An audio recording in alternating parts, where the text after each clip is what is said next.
Hi students, നമ്മൾ ഇന്നലെ കഴിഞ്ഞ ക്ലാസ്സിൽ ജി എസ് ടിയിലെ returns under G S T ആണ് നമ്മൾ ഡിസ്കസ് ചെയ്തിട്ടുണ്ടായിരുന്നത്.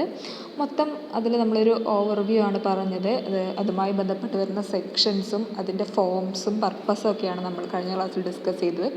ഇന്ന് നമ്മൾ ഓരോ സെക്ഷനായിട്ട് എക്സ്പ്ലെയിൻ ചെയ്യാനായിട്ട് പോവുകയാണ്. അതിൽ ഫസ്റ്റ് സെക്ഷൻ എന്ന് പറയുന്നത് സെക്ഷൻ 37 ആണ്. എന്താണ് അതിൽ പറയുന്നത്? Furnishing of details of outward supplies. Outward സപ്ലൈസിൻ്റെ ഡീറ്റെയിൽസ് ഫർണിഷ് ചെയ്യുന്നതുമായി ബന്ധപ്പെട്ടാണ് സെക്ഷൻ 37 വരുന്നത്. സോ നമുക്കതിലോരോന്നായിട്ട് നോക്കാം.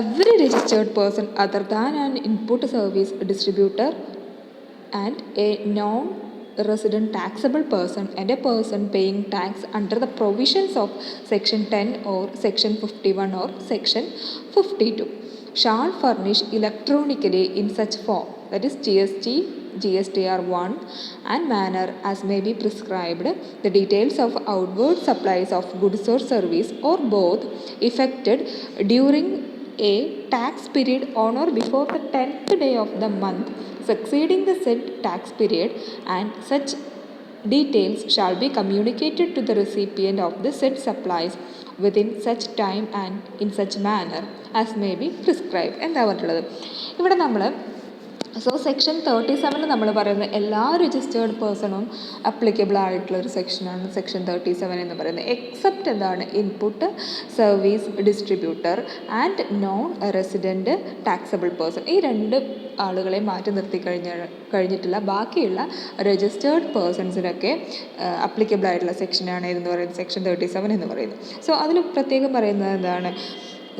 GSTR 1 ഈ ഒരു സെക്ഷനിൽ വരുന്ന രജിസ്റ്റേർഡ് പേഴ്സൺസ് ടാക്സ് ഫയൽ ചെയ്യേണ്ടത് GSTR 1. നെക്സ്റ്റ് മന്തിലെ 10th ഡേക്ക് മുൻപായിട്ട് വേണം എന്ത് ചെയ്യാൻ? നെക്സ്റ്റ് മന്തിലെ 10th ഡേക്ക് മുൻപായിട്ട് വേണം ഈ ഒരു രജിസ്റ്റേർഡ് പേഴ്സൺസ് ടാക്സ് ഫയൽ ചെയ്യാൻ.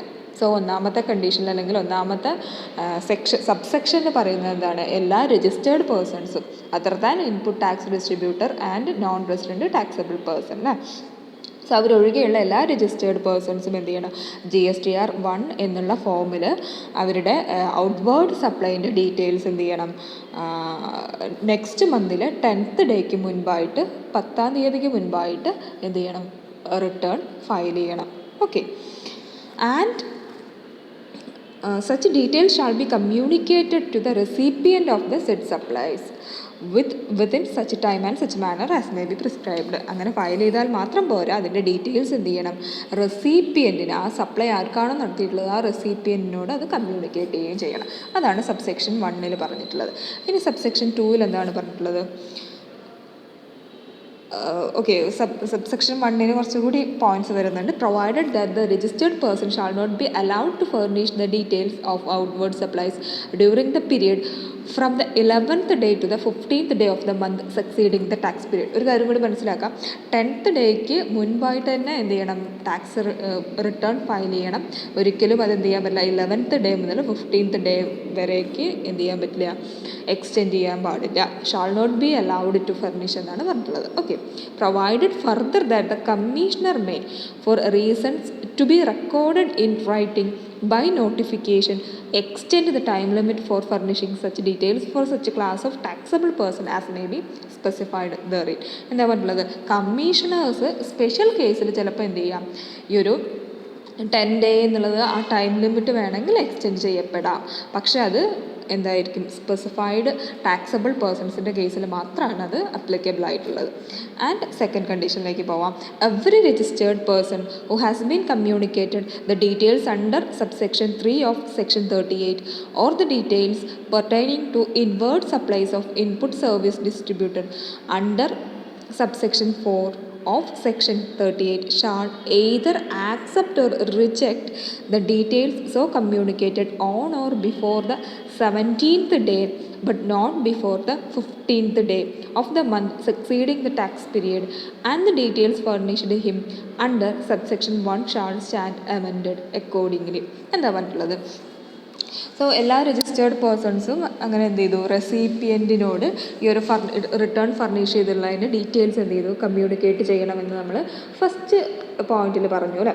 ഓക്കെ, ഫസ്റ്റ് കണ്ടീഷനിൽ സബ്സെക്ഷനിൽ നമ്മൾ പറഞ്ഞു അത്തരത്തിൽ കമ്മ്യൂണിക്കേറ്റ് ചെയ്തില്ല സെക്ഷൻ 38 പ്രകാരം സെക്ഷൻ 38 സബ്സെക്ഷൻ 3 പ്രകാരം കമ്മ്യൂണിക്കേറ്റ് ചെയ്തിട്ടുള്ള ഡീറ്റെയിൽസ് ഉണ്ടല്ലോ, അല്ലെങ്കിൽ ഇൻപുട്ട് സർവീസ് ഡിസ്ട്രിബ്യൂട്ടറുടെ ഇൻവേർട്ട് സപ്ലൈയുമായിട്ട് ബന്ധപ്പെട്ടുള്ള ഡീറ്റെയിൽസ്. അപ്പോൾ ഇവിടെ ശ്രദ്ധിക്കുക, നമ്മൾ ഫസ്റ്റ് സബ്സെക്ഷനിൽ എന്ത് ഇൻക്ലൂഡഡ് ആയിരുന്നില്ല, ഇൻപുട്ട് സർവീസ് ഡിസ്ട്രിബ്യൂട്ടറുടെ സപ്ലൈസ് ഇൻക്ലൂഡഡ് ആയിരുന്നില്ല. പക്ഷേ സെക്കൻഡ് സബ്സെക്ഷനിൽ എന്താണ്, ഇൻപുട്ട് സർവീസ് ഡിസ്ട്രിബ്യൂട്ടറിൻ്റെ സപ്ലൈസും കൂടി ഇൻക്ലൂഡഡ് ആണ് എന്നുള്ള കാര്യം ശ്രദ്ധിക്കുക. Okay, so shall either accept or reject the details so communicated. So ഇത്തരത്തിൽ നമ്മൾ റെസിപ്പിയൻറ്റിനോട് സപ്ലയർ ഈ ഒരു റിട്ടേൺസിൻ്റെ ഡീറ്റെയിൽസ് കമ്മ്യൂണിക്കേറ്റ് ചെയ്യുന്ന സമയത്ത് അവരെന്ത് ചെയ്യാം, either they may accept or reject. പക്ഷേ അത്തരത്തിൽ ആക്സെപ്റ്റ് ഓർ റിജക്ഷൻ നടത്തുന്നത് എപ്പോഴും എന്തായിരിക്കണം, on or before 17th day. Next മന്തിലെ നമ്മൾ പറഞ്ഞു 10th ഡേക്ക് മുന്നായിട്ട് അത് റിട്ടേൺ ഫയൽ ചെയ്യണം. അത് കമ്മ്യൂണിക്കേറ്റ് ചെയ്തിട്ട് അവരെന്ത് ചെയ്യണം, അതിൻ്റെ റിജക്ഷൻ അല്ലെങ്കിൽ ആക്സെപ്റ്റൻസ് എന്തിനു മുന്നായിട്ട് കൊടുക്കണം, 17ാം തീയതിക്ക് മുൻപായിട്ട് എന്ത് ചെയ്യണം, അതിൻ്റെ acceptance or rejections okay rejections എന്ത് ചെയ്തിരിക്കണം, ഇൻഫോം ചെയ്തിരിക്കണം. പക്ഷേ ഈ ഒരു ഡേറ്റ് എന്തിനേക്കാൾ മുൻപാവാൻ പാടില്ല, 15-ന് മുൻപാവാൻ പാടില്ല എന്നുള്ളതാണ് പറയുന്നത്. ഓക്കെ, ഒന്നും കൂടി പറയാം. ഒരു സെക്ഷൻ 2-ൽ എന്താണ് പറഞ്ഞത്, 37 സബ്സെക്ഷൻ 2-ൽ എന്താണ് പറഞ്ഞിട്ടുള്ളത്, സപ്ലൈയുടെ റിട്ടേണുമായി ബന്ധപ്പെട്ടിട്ടുള്ള ഡീറ്റെയിൽസ് സപ്ലയർ എന്താണ് റെസിപ്പിയൻറ്റിനുമായിട്ട് കമ്മ്യൂണിക്കേറ്റ് ചെയ്യേണ്ടത് വളരെ ഇമ്മീഡിയറ്റ് ആയിട്ട് അയാൾ എന്ത് ചെയ്യണം, കമ്മ്യൂണിക്കേറ്റ് ചെയ്യണം. ദെൻ ഈ ഒരു കമ്മ്യൂണിക്കേഷൻ കഴിഞ്ഞിട്ട് അതിൻ്റെ റിജക്ഷനോ ആക്സെപ്റ്റൻസോ നടത്തുന്നത് ആരാണ്, റെസിപ്പിയൻ്റ് ആണ്. പക്ഷേ ഈ റിജക്ഷനോ ആക്സെപ്റ്റൻസോ 17ാം തീയതിക്ക് മുൻപായി, നെക്സ്റ്റ് മന്തിലെ 17ാം തീയതിക്ക് മുൻപായിട്ട് നടത്തണം. അതൊരിക്കലും 15-ന് മുൻപാവാൻ പാടില്ല. ആ ഒരു കണ്ടീഷനാണ് ഇവിടെ നമ്മൾ പറയുന്നത് സെക്ഷൻ 2-ൽ പറയുന്നത്. ഒന്നുകൂടി ഓർത്ത് വയ്ക്കാം, നമ്മൾ സെക്ഷൻ 1-ൽ സബ്സെക്ഷൻ 1-ൽ എന്തായിരുന്നു പറഞ്ഞിട്ടുണ്ടായിരുന്നത്, GSTR 1-ലാണ് എന്ത് ചെയ്യേണ്ടത്, റിട്ടേൺ ഫർണിഷ് ചെയ്യേണ്ടത്. അത് നെക്സ്റ്റ് മന്തിൽ 10th-ന് മുൻപായിട്ട് 10ാം തീയതിക്ക് മുൻപായിട്ട് ഫർണിഷ് ചെയ്യണം. അതിൻ്റെ ഡീറ്റെയിൽസ് എന്ത് ചെയ്യണം, റെസിപ്പിയൻറ്റിന് കമ്മ്യൂണിക്കേറ്റ് ചെയ്യണം. പിന്നെ ഈ ഒരു ഔട്ട്വേർഡ് സപ്ലൈയിൽ ആരുടെ സപ്ലൈ ഇൻക്ലൂഡഡ് അല്ല, ഇൻപുട്ട് സർവീസ് ഡിസ്ട്രിബ്യൂട്ടറുടെയും അതുപോലെ നോൺ റെസിഡൻറ്റ് ടാക്സബിൾ പേഴ്സൻ്റെയും സർവീസസ് അല്ലെങ്കിൽ സപ്ലൈസ് ഇൻക്ലൂഡഡ് അല്ല. ഇത്രയും പോയിൻറ്റ്സ് ആയിരുന്നു നമ്മൾ സബ്സെക്ഷൻ 1-ൽ പറഞ്ഞിട്ടുണ്ടായിരുന്നു അല്ലേ. സബ്സെക്ഷൻ 2-ലേക്ക് വരുന്ന സമയത്ത് നമ്മളെന്ത് പറഞ്ഞു, നമ്മൾ അതായത് ഇങ്ങനെ കമ്മ്യൂണിക്കേറ്റ് ചെയ്യുന്ന സമയത്ത് അതിനുള്ള റിജക്ഷൻ അല്ലെങ്കിൽ ആക്സെപ്റ്റൻസിൻ്റെ ടൈം ലിമിറ്റാണ് നമ്മളവിടെ പറഞ്ഞത്. അതെന്ന് പറയുന്നത് എത്രയാണ്, 17th ആണ് അല്ലേ. നെക്സ്റ്റ് മന്തിൽ 17th-ന് മുൻപായിട്ട് അത് കമ്മ്യൂണിക്കേറ്റ് ചെയ്യണം. പക്ഷേ ഇതൊരിക്കലും 15th-ന് മുൻപാകാനും പാടില്ല എന്ന് നമ്മൾ പറഞ്ഞു. ഓക്കെ, നെക്സ്റ്റ് സബ്സെക്ഷൻ 3-ൽ എന്താണ് പറഞ്ഞിട്ടുള്ളത് നോക്കാം. Any registered person who has furnished the details under subsection 1 for any tax period and which have remained unmatched under section 42 or section 43 shall upon discovery of any error or omission thereon rectify such error or omission in such manner as may be prescribed and shall pay the tax and interest if any in case there is short payment of tax on account of such error or omission in the return to be furnished for such tax period. So എന്താണ് ഇവിടെ പറഞ്ഞിട്ടുള്ളത്, ഇത്തരത്തിൽ ഇങ്ങനെ furnish ചെയ്ത സമയത്ത് എന്തെങ്കിലും details unmatched ആയിട്ട് വരികയാണെന്നുണ്ടെങ്കിൽ, ദാറ്റ് മീൻസ് എന്തെങ്കിലും എററോ ഒമിഷനോ സംഭവിക്കുകയാണെന്നുണ്ടെങ്കിൽ അത് ലേറ്റർ എന്ത് ചെയ്യാൻ പറ്റും, ഈ ഒരു സപ്ലയർക്ക് അല്ലെങ്കിൽ ഈ ഒരു രജിസ്റ്റേർഡ് പേഴ്സണ് റെക്ടിഫൈ ചെയ്യാനായിട്ട് പറ്റും. പക്ഷേ റെക്ടിഫൈ ചെയ്യുന്ന സമയത്ത് അയാൾ പ്രിസ്ക്രൈബ്ഡ് ടാക്സും ഇൻട്രസ്റ്റും പേയ്മെൻറ്റ് നടത്തിയിരിക്കണം. ഓക്കെ, ഷോർട്ടേജ് ഓഫ് ടാക്സ് ആണെന്നുണ്ടെങ്കിൽ അയാൾ ഫയൽ ചെയ്ത റിട്ടേണിൽ ഷോർട്ടേജ് ഓഫ് ടാക്സ് ആണുള്ളതെങ്കിൽ ദാറ്റ് മീൻസ് ആക്ച്വലി ഉള്ള GST-നേക്കാളും കുറവാണ് അയാൾ ഫയൽ ചെയ്തിട്ടുള്ളതെങ്കിൽ ആ ഒരു ഷോർട്ടേജ് ഓഫ് എമൗണ്ട് അയാൾ എന്ത് ചെയ്യേണ്ടി വരും, പേയ്മെൻറ്റ് നടത്തേണ്ടി വരും. ഇനി അതിൻ്റെ മേലെ അയാൾ എന്തും കൊടുക്കേണ്ടി വരും, ഇൻട്രസ്റ്റും കൊടുക്കേണ്ടി വരും. സോ അത്തരത്തിൽ ഒമിഷൻ ആൻഡ് എറേഴ്സുമായി ബന്ധപ്പെട്ടാണ് സബ്സെക്ഷൻ 3-ൽ പറഞ്ഞിട്ടുള്ളത്. ഓക്കെ, ഇതൊന്ന് നോക്കി വയ്ക്കുക. GSTR 1 എന്നുള്ള ഫോമിലാണ് സെക്ഷൻ 37-ൽ പറയുന്ന ഫോം ഏതാണ്, GSTR 1 ആണ്. ഓക്കെ, അതിൽ ഡേറ്റ് പറയുന്ന ഏതൊക്കെയാണ്? 10th മുൻപായിട്ടാണ് ഔട്ട്വേർഡ് സപ്ലൈ ഫയൽ ചെയ്യേണ്ട ഡേറ്റ് പറയുന്നത്. അതൊരിക്കലും 11th 15th ഇടയിലാവാൻ പാടില്ല. ഇനി റെസിപ്പിയൻറ്റ് അതിനുള്ള ഡീറ്റെയിൽസ് സെൻഡ് ചെയ്യേണ്ടത് ഒരിക്കലും എന്തിനിടയിലാവാൻ പാടില്ല? റെസിപ്പിയൻറ്റ് റിട്ടേൺ ഇതിൻ്റെ ഒരു റിപ്ലൈ ചെയ്യുന്നത് 17th മുൻപായിട്ട് വേണം. അതൊരിക്കലും 15th മുൻപാവാൻ പാടില്ല. ഓക്കെ, ഇനി നമ്മൾ സെക്ഷൻ 38 ആണ് നെക്സ്റ്റ് ഡിസ്കസ് ചെയ്യാൻ പോകുന്നത്. Furnishing details of inward supplies.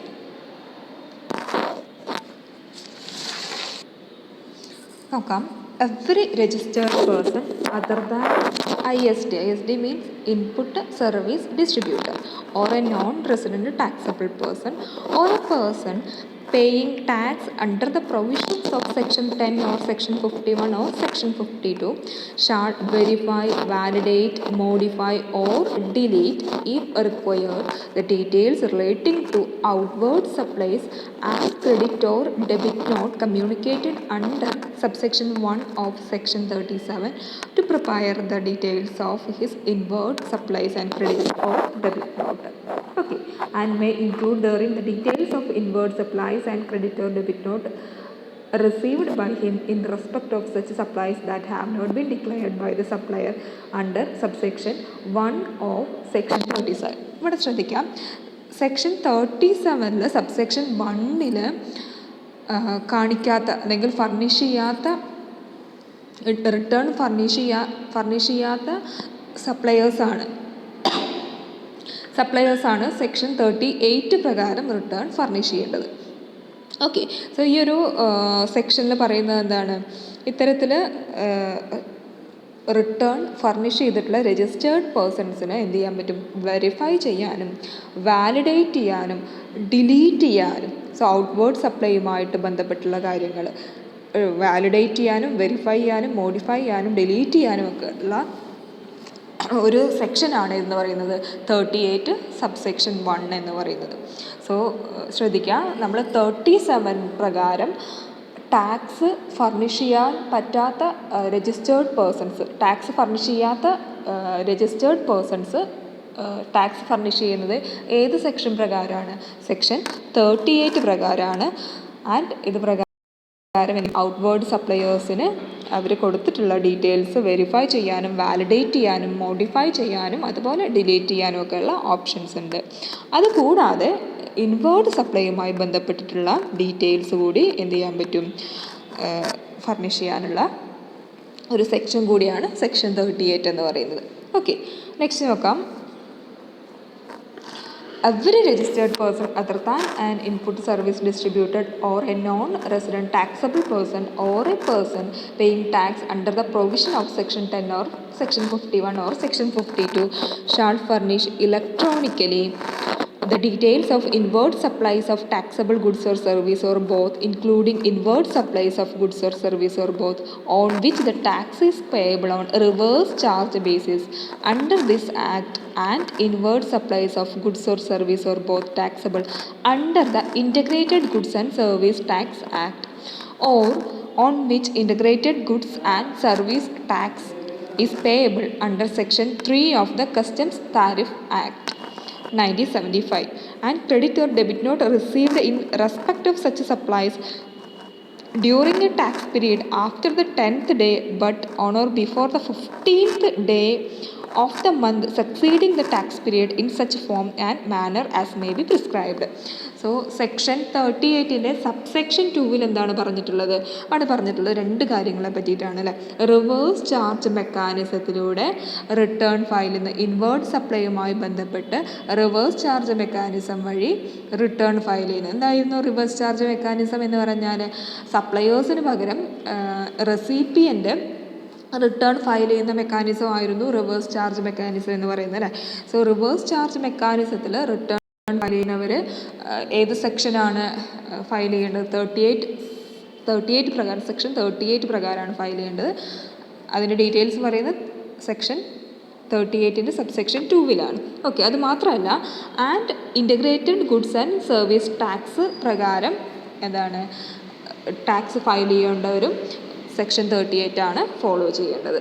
അതുപോലെ തന്നെ പിന്നെ എന്താണ് പറഞ്ഞിട്ടുള്ളത്, ഈ ഒരു ഇൻവേർട്ട് സപ്ലൈയുമായി ബന്ധപ്പെട്ട് വരുന്ന ക്രെഡിറ്റ് നോട്ട്, ഡെബിറ്റ് നോട്ട്, ഇതുമായി ബന്ധപ്പെട്ട്, അതായത് റിവേഴ്സ് ചാർജ് മെക്കാനിസവും അതുപോലെ integrated goods and service tax പ്രകാരം ടാക്സ് അടയ്ക്കുന്നതിൻ്റെ ഡെബിറ്റ് നോട്ട്, ക്രെഡിറ്റ് നോട്ട് തുടങ്ങിയിട്ടുള്ള ഡീറ്റെയിൽസൊക്കെ എന്ത് ചെയ്യണം, നെക്സ്റ്റ് മന്തിലെ 10th 10ാം തീയതിക്ക് ശേഷം, പക്ഷേ അതെന്താവാൻ പാടില്ല, 15ാം തീയതിക്ക് ശേഷം ആവാൻ പാടില്ല. 10ാം തീയതിക്ക് ശേഷം പക്ഷേ 15ാം തീയതിക്ക് മുൻപായിട്ട് എന്ത് ചെയ്യണം, ഒരു സച്ച് മാനറിൽ പ്രിസ്ക്രൈബ് ചെയ്തുള്ള ഫോമിലും പ്രിസ്ക്രൈബ് ചെയ്തുള്ള മാനറിലും അതെന്ത് ചെയ്യണം, റിട്ടേൺ ഫയൽ ചെയ്യണം. അപ്പോൾ നോക്കാം, സബ്സെക്ഷൻ 38ൻ്റെ സബ്സെക്ഷൻ 2 പറഞ്ഞിട്ടുള്ളത് രണ്ട് ഗ്രൂപ്പിനെ പറ്റിയിട്ടാണ്. ആരൊക്കെയാണ്? ഒന്നാമതായിട്ട് റിവേഴ്സ് ചാർജ് മെക്കാനിസം വഴി ടാക്സിൻ്റെ പേയ്മെൻറ്റ് നടത്തുന്നവരും, പിന്നെ വരുന്നത് എന്താണ്, integrated goods and service tax act വഴി ടാക്സ് പേയ്മെൻറ്റ് നടത്തുന്നവരും. Okay. Then provided that the commissioner may for reasons to be recorded in writing by notification extend the time limit for furnishing such details. ഇവിടെ എന്താണ് പറഞ്ഞിട്ടുള്ളത്, in case commissioner അതിൻ്റെ time extend ചെയ്തിട്ടുണ്ടെങ്കിൽ ആ extend time എന്ത് ചെയ്യാൻ പറ്റും, use ചെയ്യാനായിട്ട് പറ്റും. The details of supplies modified, deleted or included by the recipient and furnished under subsection 2 shall be communicated to the supplier. Okay, നമ്മൾ ഈ ഒരു കേസിൽ റിവേഴ്സ് ചാർജ് മെക്കാനിസം പറഞ്ഞതുകൊണ്ട് അവിടെ ടാക്സ് ഫർണിഷ് ചെയ്യുന്നത് അല്ലെങ്കിൽ ഫയൽ ചെയ്യുന്നത്, റിട്ടേൺ ഫയൽ ചെയ്യുന്നത് റെസിപ്പിയൻ്റ് ആയിരിക്കും. സോ റെസിപ്പിയൻറ്റ് ഇതിൻ്റെ ഡീറ്റെയിൽസ് ആർക്ക് കമ്മ്യൂണിക്കേറ്റ് ചെയ്യണം, സപ്ലയേഴ്സിന് കമ്മ്യൂണിക്കേറ്റ് ചെയ്യണം എന്നുള്ളതാണ്. Okay. Then the details of supplies modified, deleted or included by the recipient in the return furnished under subsection 2 or subsection 4 of the section 39 shall be communicated to the supplier concerned in such manner and within such time as may be prescribed. അതുപോലെ തന്നെ അതിനുശേഷം സപ്ലയർക്ക് എന്ത് ചെയ്യാൻ പറ്റും, ഇത്തരത്തിലൊരു communication നടത്തി കഴിഞ്ഞാൽ സപ്ലയർക്ക് അത് മോഡിഫൈ ചെയ്യാനും ഡിലീറ്റ് ചെയ്യാനും ഇൻക്ലൂഡ് ചെയ്യാനും റെസിപ്പിയൻ്റ് ഇത്തരത്തിൽ ഫയൽ ചെയ്തുള്ള റിട്ടേണിൽ മോഡിഫിക്കേഷനും ഡിലീഷനും അതുപോലെ എന്തെങ്കിലും ഇൻക്ലൂഡ് ചെയ്യാനുണ്ടെങ്കിൽ അതിനെപ്പറ്റി പറയുന്നതാണ് സബ്സെക്ഷൻ 4. ഓക്കെ. സോ നമ്മൾ സബ്സെക്ഷൻ 3 പ്രകാരം എന്ത് ചെയ്തു, റെസിപ്പിയൻ്റ് ഡീറ്റെയിൽസ് സപ്ലയർക്ക് ഇൻഫോം ചെയ്തു. ഇനി സപ്ലയറുടെ നിർദ്ദേശത്തിനനുസരിച്ച് എന്താണ്, റെസിപ്പിയൻ്റ് ഏതെങ്കിലും ഡിലീഷൻസോ അല്ലെങ്കിൽ മോഡിഫിക്കേഷൻസോ ഒക്കെ നടത്താനുള്ള സബ്സെക്ഷനാണ് സബ്സെക്ഷൻ 4 എന്ന് പറയുന്നത്.